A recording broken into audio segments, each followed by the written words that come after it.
Hi viewers, let us have a discussion on the what and how of teacher development. Teacher education. Teacher training is the preparation for induction into a first teaching position. Training refers to activities directly focused on a teacher's present responsibilities. It involves understanding basic concepts and principles as a prerequisite and the ability to demonstrate principles and practices in the classroom. The goals of teacher training program are to help prospective teachers identify the needs of their students and to plan their teaching so as to fulfill the needs. To help prospective teachers evaluate in a constructive way their own methods and materials. To give guidance in writing supplementary materials wherever necessary.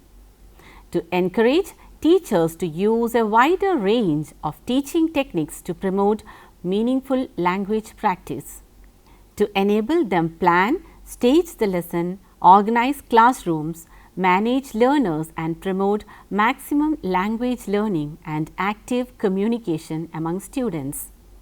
To help them cope up with problems like overcrowded class, lack of equipments, etc. To develop knowledge about different techniques for giving feedback on student performance. To provide practice in a variety of teaching skills. Teacher development strategies. Following are a few strategies that can be adapted by beginning teachers. Documenting different kinds of teaching practices. Reflective analysis of teaching practice. Examining beliefs, values and principles. Dialogue with peers on important issues. Collaborative work with peers. Exploration of new theories and trends in teaching. Familiarizing developments in subject knowledge. Critical examination of school programs. Approaches to teacher learning. The major domains of the content and process of teacher learning are selected based on the following approaches as skill learning. Successful teaching means mastery over a range of different skills or competencies. During training, there is presentation, modeling and chances for mastering them. Discrete skills are mastered one by one. As a cognitive process, teachers' system of beliefs and thinking influence their teaching. They are active thinking decision makers who make instructional choices by drawing on complex, practically oriented, personalized and content sensitive networks of knowledge, thoughts and beliefs. As personal construction, teachers' personal contribution to learning and individual understanding of classrooms influence their teaching. Self-awareness, critical analysis, creativity, etc.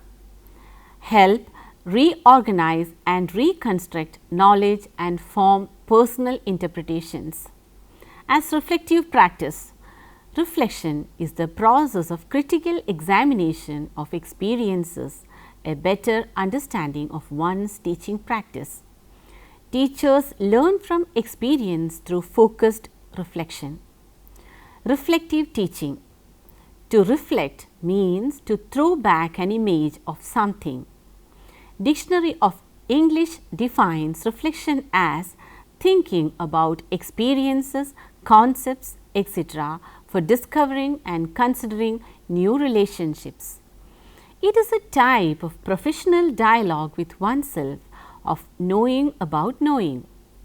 Reflective teaching asks you to look at yourself and to know thyself as a teacher, to subject one's teaching to scrutiny.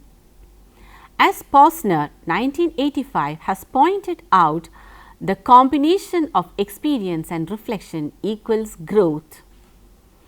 Efficient teachers are reflective professionals who grow through self-directed professional development. The concept of teacher development envisages both the humanistic and reflective point of view. The principle of reflective teaching is the cyclic theory of reflection put forth by Keynes and McTaggart, 1982, to reflect, plan, act and observe. The teacher reflects both on his experiences while teaching and on his previous experiences. A teacher has to evaluate a number of different options and then choose the one which suits his learners and the learning situation. Apply the technique and see the effect on student learning. As would-be teacher, you have learned about teaching, the methods and other theories. During practice teaching, you could experience the process of teaching. Apart from the feedback and suggestions from the supervisors and peers, one's own review of classroom performance will help in deeper understanding of the merits and limitations. Reflection can be made on critical incidents in real classroom situation. Diary entries can be made on principles and beliefs that underlie one's teaching, issues related to the mechanics of teaching, problems with the time management, workload, the kind of doubts and questions that the learners may ask and difficulties faced in making the learners involved in the process. Focus is on what went well and what did not. For an English teacher, the success or otherwise of the techniques that are applied to make learners use the language need to be evaluated. Classroom management on time decision making, determination of learners' needs, evaluation of achievement of learner performance also have to be reviewed. Sometimes the teacher will be forced to take a deviation from what he had planned. How he could handle such situations and how successful was his own time decision are to be commented on. The teacher should analyze and interrogate the process in a helping way, applying imagination and effort. Levels of reflection. Reflection can be at 3 levels. Reflection in action. In response to immediate classroom incidents, the teacher will have to take decisions and respond. Reflection on such actions is necessary for evaluating such responses. Reflection upon action. On-time actions taken during the process of teaching can be evaluated to see their effect. Reflection upon reflection.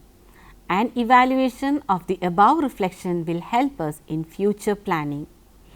Techniques for development. Self-monitoring. It is a technique for reflection.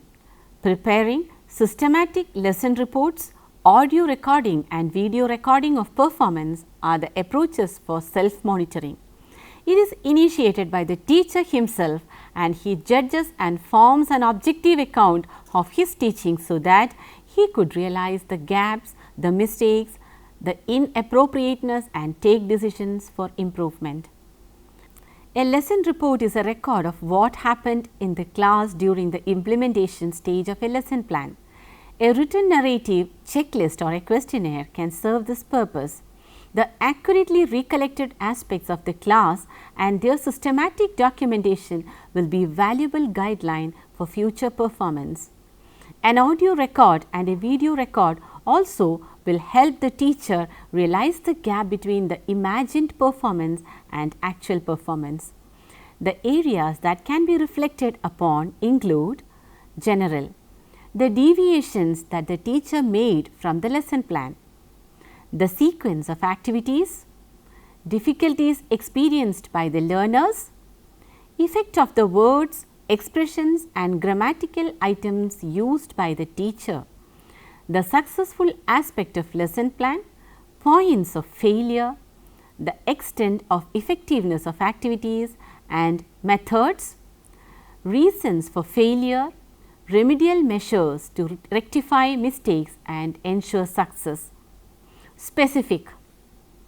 Major problems with pronunciation, speech mannerisms, time management, student involvement, nature relevance of objectives, style, nonverbal behavior, use of learning resources, level of language. Peer observation. The term observation has been identified with evaluation, a supervisor, coordinator, an authority reacting to the performance in a negative, threatening manner. Consequently, we oppose others observing our performance.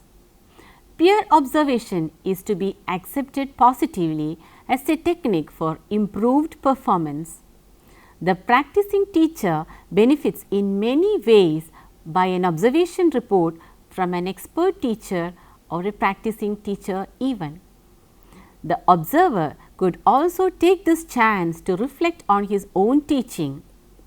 Thus, observation helps both the observer and the observed by developing self-awareness of one's own teaching as a means to collect information about classroom procedures. It also gives opportunity for discussion and sharing of ideas and experiences. Observation as a component of teacher development involves discussion and reflection in order to arrive at a valid understanding of the meaning of the events observed. Peer observation refers to a peer teacher closely watching and monitoring a lesson or part of a lesson in order to gain an understanding of some aspects of teaching, learning, or classroom interaction. Observation of the complex processes of teaching will be really an exciting experience for those in the field and also for the beginners. Observation has to be highly systematic, vigilant, flexible and keen. With the objective of learning from the observation, systematic procedures have to be developed. It includes the following: written narrative. It is a narration on the structure of the lesson and the way of implementation of the same. It involves an account of the main structure and development of the lesson, the variety of activities employed and the time periods. The language must be objective and precise. Field note. It is a brief description of in note form. Key events are noted along with the interpretation of relevant events. Notes can either be based on the activities or on whatever happens within a fixed time interval. Jotting down notes is a flexible activity and therefore, it may sometimes be incomplete. Checklist. Checklist is a structured inventory listing features of a lesson that the observer completes as he observes one lesson. It provides a systematic way of collecting information on almost every specific aspect in the lesson. Writing reflective journals, portfolios, action research, discussion reports also help in looking back at teaching experience as well as looking forward and setting goals for new and changed directions. Dewey has suggested 3 attributes to encourage reflection: open-mindedness, desire to listen to more than one side of an issue, responsibility, careful consideration of the consequences to which an action leads, wholeheartedness, evaluating one's own practice in order to make meaningful change. Once reflection is made a habit, the path to a long-term professional development is made open.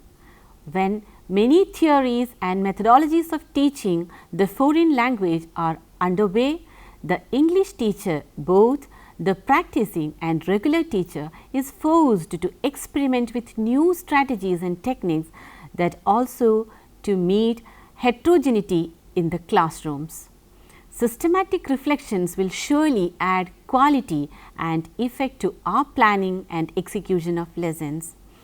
We have to create a learning climate for teachers, and we must be able to listen to our merits and pitfalls. The critical comments from teacher educators, mentors, peers and students will help develop a pedagogic network. A conference with these persons will help us. Review how well the lessons went. Provide encouragement and support for the student teacher. Discuss difficulties and problems. Decide on areas for improvement. Decide on the next step for teaching. Mentoring. A mentor is an experienced teacher who works in collaboration with a novice or practicing teacher. He has the responsibility of guiding the would-be teacher and providing feedback throughout practicing period in order to develop the beginner into a skilled professional. During practice teaching, a student teacher is faced with the challenging task of assimilating a variety of skills and competencies. Since he has to meet with real, immediate, unpredictable classroom situation, more often he gets puzzled. The mentor, who is experienced in such puzzling situations, will be able to guide him with practical hints. The nurturing of the competencies is to be monitored, and student-teacher assessment should be rigorous and frequent. The mentor, a critical friend, should sharpen and brighten the multi-dimensional capacities of the prospective teacher in a smithy of real classrooms. Of course, the mentor has the responsibility to mold each teacher because he himself is constantly in touch with the school students and he could sense the wave in the classroom. Mentoring is not to be done as an additional spare time activity. The mentor must receive feedback and should reflect on his performance. For this, the practice teaching sessions must be systematically scheduled with mentoring.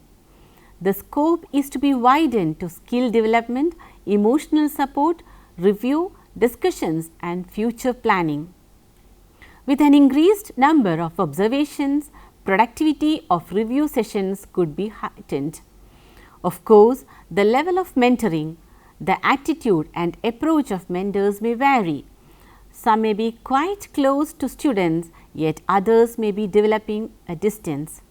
There is no doubt that the student teacher must be demanding guidance from the mentors. The discussions can be held at two phases: pre-lesson conference to review lesson plan, discuss anticipated difficulties, decide on the component of teaching skill to be focused in each plan, decide on the evaluation criteria, decide on the nature of feedback to be provided. Post-lesson conference, review how well the lesson went, provide support, discuss difficulties and problems, decide on areas of improvement, discuss further plan. The mentor can perform the supervision systematically by using an observation schedule which can be adopted, adapted or developed by the mentor.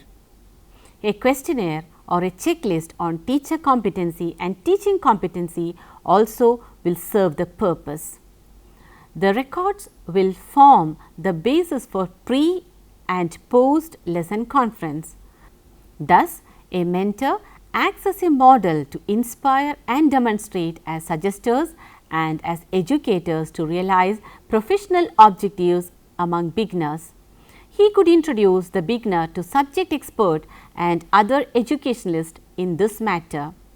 The student teacher, being a learner of teaching, should be a good listener and try to present a professional image.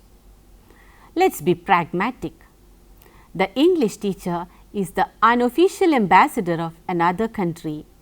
He should possess subject competency, practical knowledge, knowledge of psychology and linguistics, mastery of methods of teaching and be familiar with the foreign culture. He should adapt to the classroom situation and evolve a pragmatic approach to English language teaching. He should be a source of inspiration and be sympathetic and responsible. We have to be competent in communication, presentation, evaluation, and classroom management. A practicing teacher, when confronted with a real classroom situation during practice teaching sessions, has to develop his skills and competencies, availing the benefits of reflection and mentoring. A few strategies and techniques are discussed which must be put into practice by a prospective English teachers. We have seen the practices that are in vogue in the secondary level teacher education program. An analysis and application of these techniques would help the prospective teacher ensure efficiency in teaching in accordance with differing contextual process and product variables. Let us reduce the teacher stress through reflection and practice. Before we move on to next session, please try to answer the following questions. What are the major goals of teacher education program? Write a brief note on reflective teaching. Give a brief account of variables that affect teacher effectiveness. Develop a lesson plan on a topic of your choice. Write reflective notes after executing the plan. Here are some books for your references.